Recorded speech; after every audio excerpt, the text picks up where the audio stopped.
오늘은 여호수아서 18장의 말씀을 묵상합니다. 사무엘 스마일즈라고 하는 사람이 이런 말을 했습니다. 생각을 심으세요. 행동을 거둘 것입니다. 생각을 기르십시오. 왜냐하면 자기가 하고 있는 생각 이상으로 오르지 못할 것이기 때문입니다. 무슨 말입니까? 사람이 마음에 어떤 생각을 갖고 있느냐가 그 사람을 그렇게 만들어 간다고 하는 의미입니다. 복된 생각과 마음을 가지시기 바랍니다. 왜 우리가 이런 생각과 마음을 가져야 할지 오늘 본문의 말씀은 우리에게 잘 설명해 주고 있습니다. 오늘 읽었던 본문 말씀에 나오는 이스라엘 백성들의 모습을 보면 크게 두 가지의 모습을 발견합니다.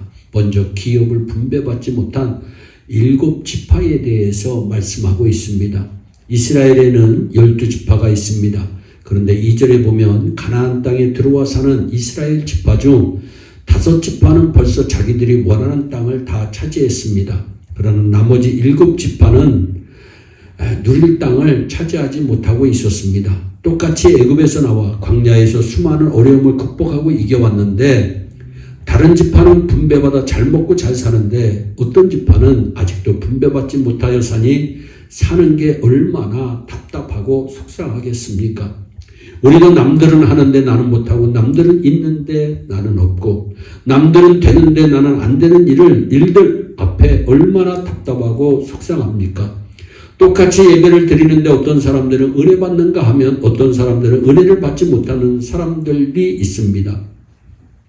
똑같이 기도하는데 어떤 사람들은 응답받아 누리는 사람들이 있는가 하면 어떤 사람들은 응답을 받지 못하는 사람들이 있습니다. 똑같이 이 세상에 사는데 어떤 사람들은 잘 먹고 잘 사는가 하면 어떤 사람들은 지지리도 고생하고 힘들게 사는 사람들이 있습니다. 그러나 오늘 여러분은 땅을 분배받는 역사가 일어나기를 원합니다. 이제 잘 되는 삶이 되기 바랍니다. 땅을 분배받지 못한 이들에게 어떤 역사가 일어났습니까? 10절의 말씀을 보니까 이들도 땅을 분배받는 역사가 일어납니다. 이들도 이제는 되기 시작한 것입니다. 그 모습이 11절 이하의 모습입니다. 이들도 그들에게 주어진 땅에 들어가 멋있게 복되게 살아감을 보게 됩니다. 여러분들에게는 이런 역사가 일어나기를 바랍니다. 즉 안 되던 것들이 되어야 합니다. 못하던 것들이 해야 합니다. 없던 것들이 있어지는 일들이 일어나야 합니다. 우리도 잘 돼야 합니다. 우리도 행복해야 합니다. 우리도 성공해야 합니다. 우리도 건강해야 합니다. 우리도 멋지게 아름답게 살아야 합니다. 그렇다면 어떻게 해야 분배받는 역사가 일어날까요? 3절의 말씀입니다. 하나님 여호와께서 너희에게 주신 땅을 취하러 가기를 어느 때까지 지체하겠느냐? 왜 분배받지 못했습니까? 지체했기 때문이라는 겁니다.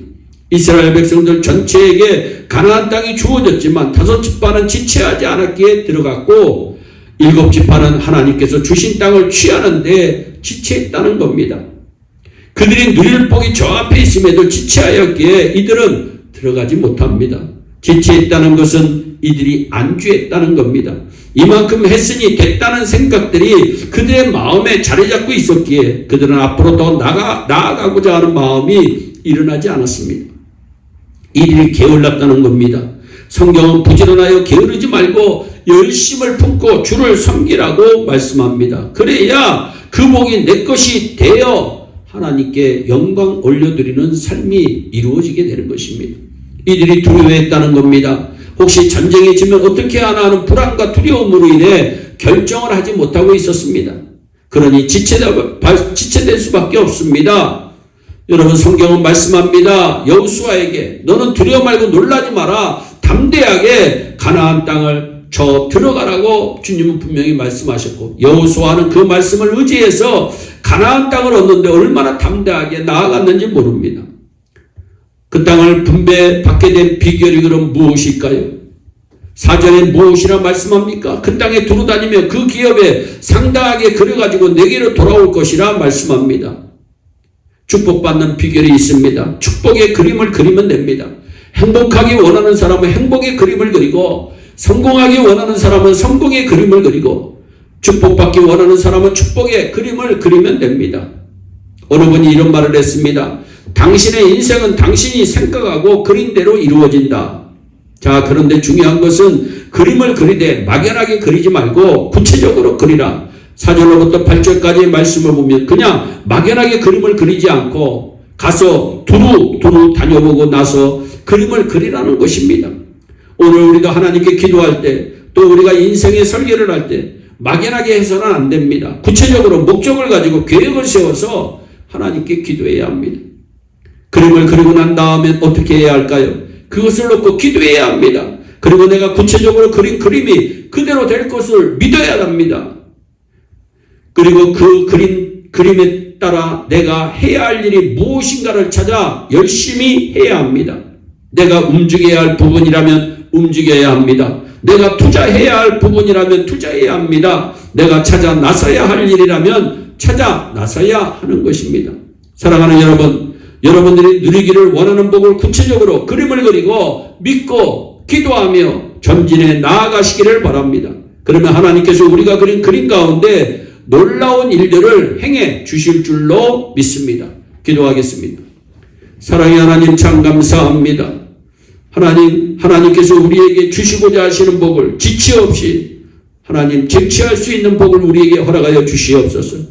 하나님, 우리가 축복의 그림을 많이 그리게 하시옵소서.